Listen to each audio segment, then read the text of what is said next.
Hello everyone. So in today's lecture we are going to discuss about the mathematical expression of force.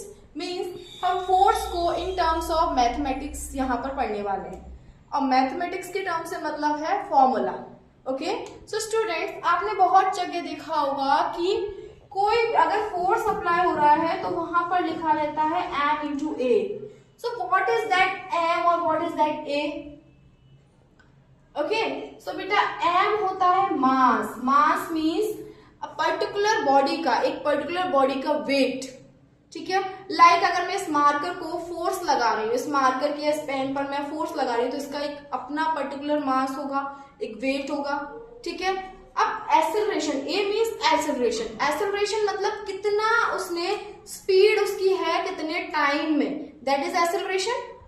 Okay, सो मास और ए means acceleration. Acceleration आपने motion and time वाले chapter में पढ़ा होगा. So force क्या होता है स्टूडेंट्स? मास into acceleration, दोनों का प्रोडक्ट. अब इसमें हम एक एग्जांपल ले लेते हैं. लाइक मैंने एग्जांपल के तौर पे बोल दिया कि if an body have mass of 2 kg. Okay, अगर किसी बॉडी का मास 2 kg है and moving with an acceleration of 5 meter per second square. Acceleration कितना है? 5 meter per second square. What will be the force? बताइए जरा क्या force होगा? एवरीवन कैलकुलेट करिए. ओके स्टूडेंट्स, तो इसका आंसर आप मुझे कमेंट में ड्रॉप कर देंगे. जो भी आंसर होगा आप मुझे बता देंगे. ओके, ऐसे ही हम अलग अलग, ये तो हमारा डायरेक्ट फॉर्मूला हो गया force equals to mass into acceleration. इसको हम इंटरचेंज भी कर सकते हैं. Like we have given force and mass and we have to calculate acceleration. We can do that also. Like that, if we want to calculate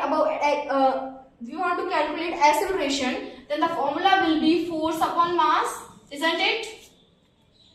यही formula होगा. Okay, ऐसे same case बेटा अगर मास हमको कैलकुलेट करना है then the formula will be force upon acceleration. तो आप ऐसे सॉल्व कर सकते हैं इसको.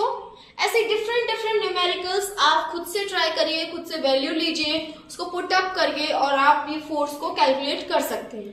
ओके स्टूडेंट्स, सिर्फ